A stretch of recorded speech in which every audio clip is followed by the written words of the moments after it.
cabdikariin hadallo qurqurux badan buu idinku yidhi 3 bilood baa ka soo wareegtay waxbana muu qaban maskaxdaada iyo maankaaga midna yaanay gelin inaan ahay mid aan kuu shaqaynayn inay shaqaalaha dawladda hoose in qaar aan kuu shaqaynayn magaaladeena waynu dhisanaynaa Soomaaliland waa dhisanaynaa waa qurxisanaynaa waxaanaynu ku noolaan doonaa dal wanaagsan oo aan la mid ahayn dalalka adduunka ee Afrika waxaan idinku hambalyeeynaa inaad dalkiina Soomaaliland ee quruxda badan wax u barateen waxaan ilaahay idinka baryayaa in mustaqbalku idin noqdo mid ifaya oo wanaagsan oo qurux badan waxaan ilaahay idinka baryayaa in cilmiga iba furkiisii tan ay noqoto oo si wadaan hablaha iyaga caawa qalin jabiyay waxaan u rajaynayaa inay noqdaan hablaha adduunka hablaha ugu sharafta badan ee ugu aqoonta badan ee dalkooda Soomaaliland bedela inamadana iyagana saas leeg waxaan u rajaynayaa inay noqdaan kuwa ugu qiimaha badan dunida ragga ku nool oo iyaguna dalkooda abaalka u celiyaan oo ay ka mid noqdaan kuwa Soomaaliland bedelaya wallana dardaaray hadalka badin mayno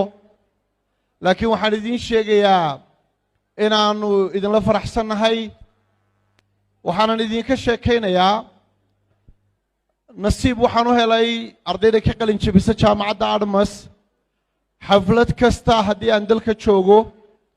waxaan nasiib u heli jiray inaan idinkala soo qayb galo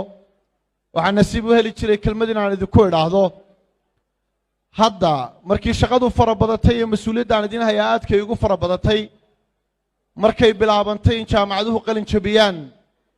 jaamacadda Admas waxay ahayd jaamacadda qudhaateen ka warwarayay in xafladdu subax noqoto